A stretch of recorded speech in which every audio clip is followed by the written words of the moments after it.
नमस्कार।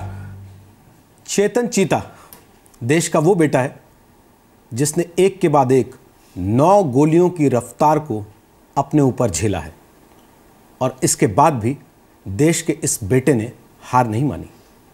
एक एक सांस के लिए चेतन चीता ने संघर्ष किया और उन तमाम लोगों को जवाब देने के लिए वो एक बार फिर वापस मैदान में आ डटे हैं जिन्होंने उनके ऊपर ही नहीं, इस देश के ऊपर हमला किया था। एक गोली चेतन चीता के सिर में लगी थी, लेकिन चेतन चीता आज हमारे साथ हैं। उनका एक एक शब्द इस देश के टुकड़े होने के नारे लगाने वालों को, पत्थरबाजी करने वालों को, उनकी पैरवी करने वालों को बहुत चुभने वाला है। चेतन चीता आज जी न्यूज़ के दर्शकों के लिए खास तौर पर हमसे बात करने को तैयार हुए। स्वागत है चेतन जी आपका जी न्यूज़ पर। सबसे पहले मैं इस देश के तमाम लोगों की तरफ से आपका स्वागत करता हूं।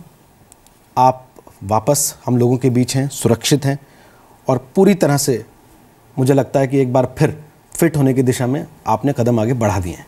क्या मैं सही देख रहा हूं? 100%।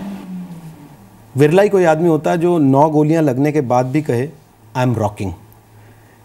ये आई एम रॉकिंग वाली ट्रेनिंग है, देश से प्यार है या क्या है जिसने आपको ऐसा बनाया?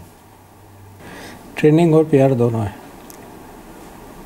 आपको याद है 14 फरवरी को क्या हुआ था जिसके बाद ये सारी कहानी हुई?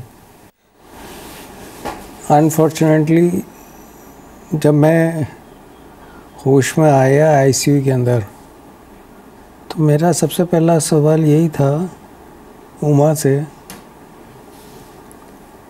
कि मैं कहाँ हूँ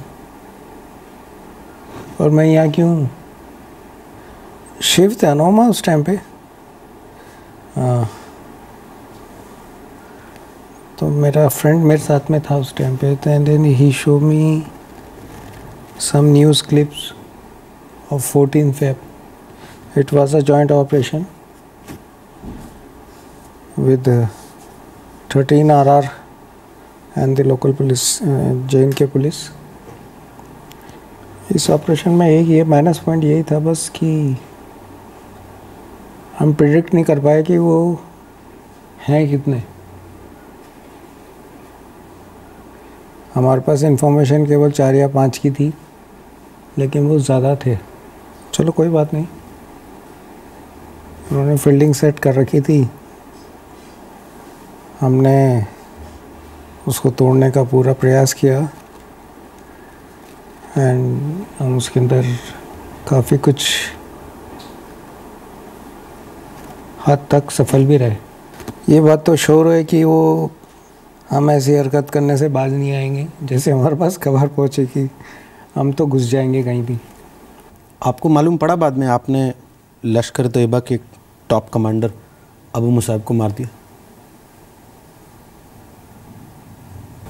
yes.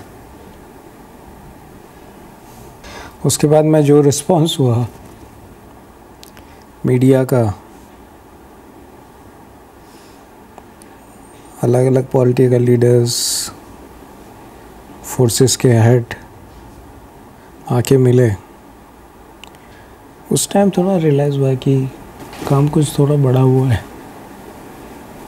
Isn't it? That's the thing. लेकिन आज जब हम बात कर रहे हैं, आप टीवी देखते हैं, न्यूज़ सुनते हैं, कहीं मौका मिलता है बीच में? बहुत मिलता है। तो आज इस समय जब हम बैठ के बात कर रहे हैं, 2 बड़े हिट्स हुए हैं।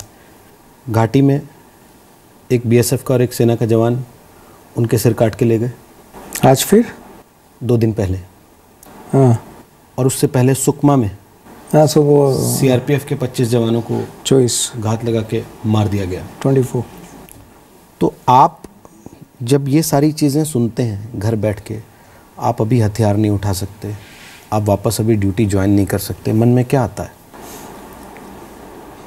कोई बात नहीं, आज नहीं, आज से 50 दिन बाद में, 60 दिन बाद में जाऊँ। यहाँ नहीं रहूँगा मैं, जाना तो मेरे को उधर ही है। That's my primary job. I have done my piece. Now I have to go to the field. It's a matter of time. I refuse to stay back in the peace. एक के बाद एक कश्मीर में आतंकवादी हमले हो रहे हैं। पाकिस्तान की फ़ौज लगातार सीज़ फायर वायलेशंस कर रही है। आपको लगता है हम अप्रोप्रिएट जवाब दे रहे हैं या हम डिसाइड नहीं कर पा रहे हम क्या करना चाहते हैं? When you have bad neighbor, then one of the party has to decide कि आप किसी टेंशन को, किसी इशू को आप कितना लंबा खींच सकते हो। पाकिस्तान ने जो कारगिल में किया और उसके बाद में कई बार उसमें स्टुपिडिटी ज़्यादा नज़र आती है। We are not going into the conflict is basically a wise thing. Otherwise ये एक बार चालू हो गया ना तो ये पाकिस्तान की औकात में है ना मैं इंडिया की कि इसको वो कंट्रोल कर सके, इसको बंद कर सके। जो जवाब इंडिया दे रही है उसको मैं अप्रोप्रिएट तो बोलूँगा नहीं, लेकिन इतना बोलूँगा कि we have to show the aggressiveness. Otherwise Pakistan, China, Bangladesh, this country will take us very lightly. Chetan ji, आप तो कश्मीर में रहे। एक तरफ से पाकिस्तान है जो कभी आतंकवादी भेजता है, कभी सीज़ फायर वायलेशन करता है। दूसरी तरफ से वो लोग हैं जो हाथ में पत्थर उठा के अपनी फोर्सेस के सामने आके खड़े हो जाते हैं। तो एग्रेशन किस पे दिखाना है? पाकिस्तान पे दिखाना है या इन लोगों पे दिखाना है जो हैं भी हमारे लोग और पत्थर भी हमारे लोगों पे फेंकते हैं? उनको कैसे टैकल करें? हमारे इंडिया के अंदर अनस्किल्ड लेबर की डेली की दिहाड़ी करीब है, आई थिंक आज से साल 2 साल पहले तो करीब 236-234 रुपये कुछ हुआ करती थी अनस्किल्ड की। और ये पथराव वाले जो हैं ये इन बच्चों को 500 रुपये डेली के देते हैं। इनसे निपटे कैसे? गोली आप चला नहीं सकते, पैलेट गन चलाते हैं तो इस देश में हंगामा हो जाता है। इंडिया में कमांडर्स की नहीं, लीडर्स की कमी है। मेरे को गोली लगी है, मैं घायल हूँ, 3-4 महीने के बाद मैं वापस ड्यूटी ज्वाइन कर लूँगा। But we require a good aggressive political leadership जो सही डिसीजन सही टाइम पे ले ले। कुछ लोग सुप्रीम कोर्ट गए थे ये कहने के लिए कि जो लोग पत्थर चलाते हैं उन पे पैलेट गन का यूज़ ना किया जाए, इस पे बैन लगाया जाए। सुप्रीम कोर्ट ने उनसे कहा कि हम पैलेट गन को रुकवा देते हैं, आप पत्थर फेंकने वालों को रोक लो। तो सरकार, अदालत, ये सब तो इस समय एक ही दिशा में सोच रहे हैं कि पत्थर फेंकने वालों पे सख्त कार्रवाई हो। लेकिन उन पॉलिटिशियंस क्या करेंगे जो कहते हैं कि पत्थर फेंकने वाले आज़ादी की लड़ाई लड़ रहे हैं? आज़ादी की लड़ाई तो भगत सिंह भी लड़ते थे, चंद्रशेखर आज़ाद भी लड़ते थे। उसको क्या बोलोगे आप? इन्हीं पॉलिटिशियन ने ये भी बोला था कि आतंकवादी बोले, इनको आतंकवादी बोलोगे तो फिर ये भी आतंकवादी थे, इन्होंने भी आतंक मचाया था। First they have to understand and clear themselves their difference between the normal citizens and the terrorist. क्या JNK वाले टेररिस्ट हैं, इंसर्जेंट हैं या नक्सल्स हैं? जब देश की राजधानी के किसी यूनिवर्सिटी कैंपस में नारे लगते हैं, भारत तेरे टुकड़े होंगे, इंशाअल्लाह इंशाअल्लाह, भारत की बर्बादी तक जंग रहेगी जंग रहेगी, आप लोग वहाँ कश्मीर जैसे इलाके में टीवी पे या किसी और ज़रिए से ये खबरें देखते हैं, सुनते हैं, ड्यूटी पे रहते हुए, मन नहीं दुखता आपका? Definitely we feel very bad. आप देश की राजधानी के अंदर ये नहीं रुकवा सकते और आप एक्सपेक्ट करते हो कि हम ये peacefully without pellet guns, without any क्या बोलेंगे उसको। लोकल पुलिस से सपोर्ट मिलता? अब काफ़ी बढ़ गया है। This is my 4th posting in JNK। Change positive है नेगेटिव है? पॉजिटिव। पॉजिटिव है पुलिस के रवैये में।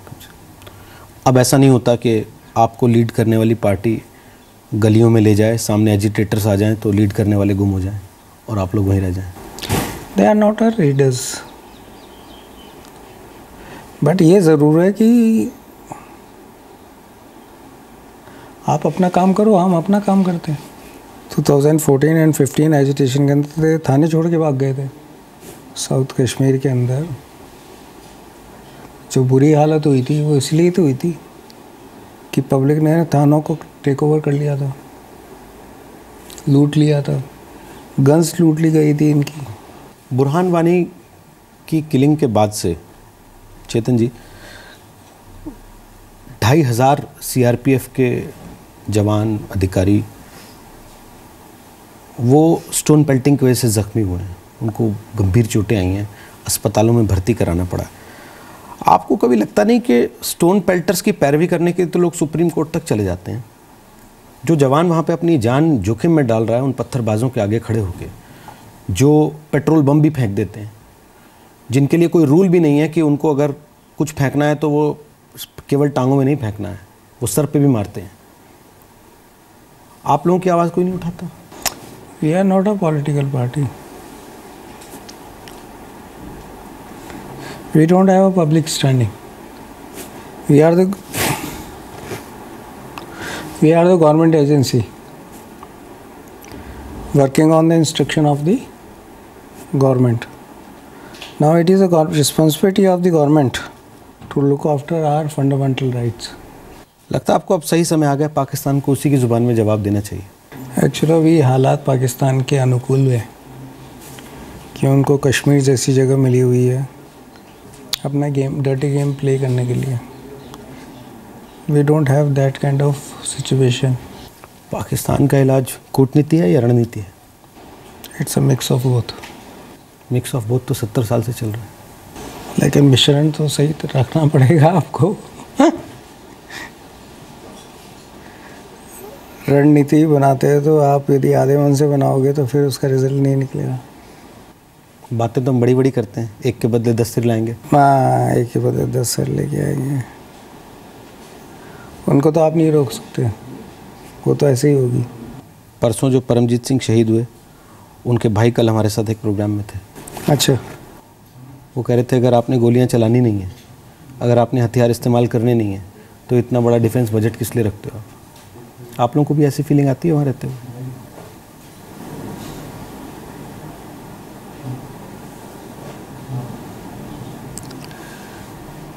13.5 लाख की आपने फौज खड़ी कर रखी है।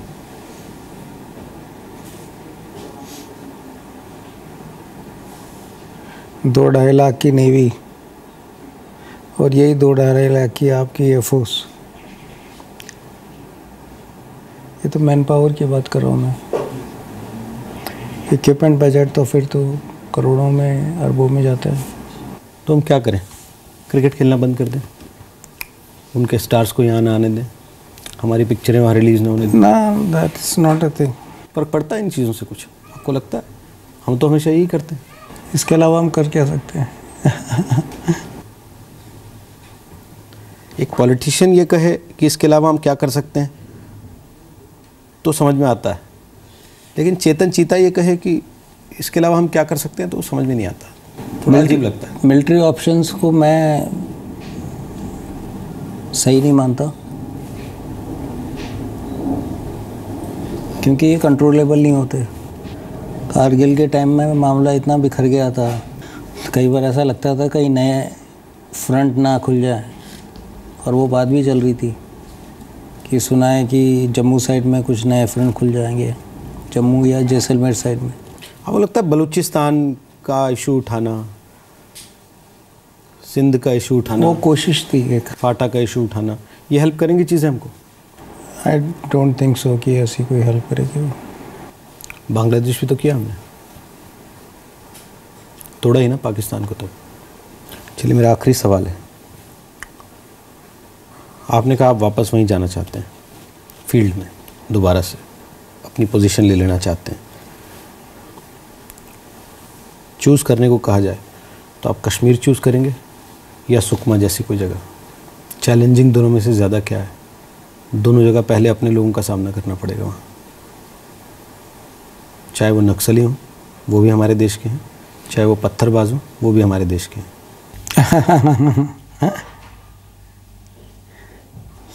If it is me alone, then my priority will be Sukma, and number 2 is JNK, because that is two different kind of operation area, JNK and the Naxals. चलिए चेतन, आपकी सेहत बहुत इजाज़त नहीं देती, उसके बाद भी आपने हमसे, इस देश के सब लोगों से इतनी देर बात की है और बहुत साफ़गोई से बहुत सी बातें कही हैं। जो सबसे अच्छी बात आपने कही वो ये शायद मुझे लगी कि कमांडर्स तो इस देश के पास बहुत हैं, इस देश को लीडर्स चाहिए। हम उम्मीद करते हैं कि इस देश को चलाने वाले, इस देश में कानून बनाने वाले, नियम बनाने वाले, नीतियाँ बनाने वाले, फैसले लेने वाले, वो इस फौजी की इन बातों को सुनेंगे, समझेंगे और फिर इसकी झलक उनके फैसलों में, उनकी नीतियों में भी नज़र आएगी। बहुत बहुत शुक्रिया चेतन जी, जी न्यूज़ से बात करने के लिए। हमारी शुभकामनाएं आपके साथ हैं और इस देश के तमाम लोगों की दुआएं भी आपके साथ हैं।